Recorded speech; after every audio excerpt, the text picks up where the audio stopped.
আসসালামু আলাইকুম গাইস, কেমন আছেন সবাই? আশা করি সবাই অনেক ভালো আছেন।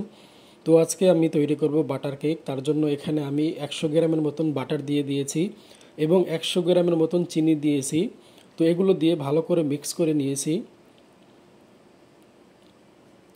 মিক্স করা হয়ে গেলে জিনিসটা যখন এরকমভাবে চলে আসবে বাটার এবং চিনি, তখন আমি এখানে দিয়ে দিব 3টি ডিম। রুম টেম্পারেচার 3টি ডিম এখানে আমি দিয়ে দিব। এখানে ডিম দিয়ে আমি ভালো করে খুব সুন্দর করে মিক্স করে নিব। মিক্স করা হয়ে গেলে এক পর্যায়ে যখন বাটার চিনি ভালোভাবে মিক্স হয়ে আসবে, তখন আমি এখানে দিয়ে দিব ভ্যানিলা এসেন্স 1 চামচ পরিমাণ।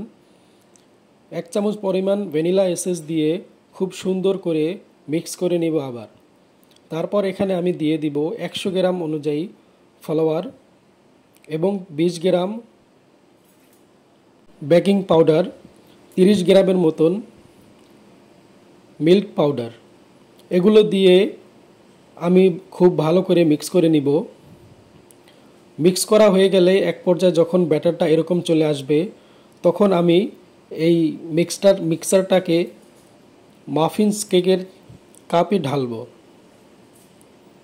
তো আমি 4টা মাফিন্স কেকের কাপ নিয়েছি।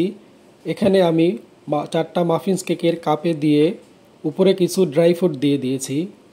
এখন আমি আভেনে এগুলোকে দিয়ে দিব। আভেনে দিয়ে আমি এগুলোকে প্রায় 30 মিনিটের মতন কুক করব।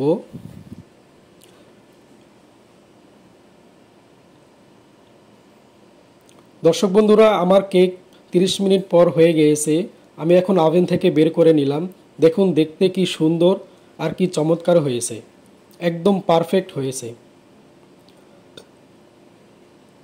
তো আমার ভিডিওটি কেমন লাগলো সবাই কমেন্ট করে জানিয়ে দিবেন গাইস।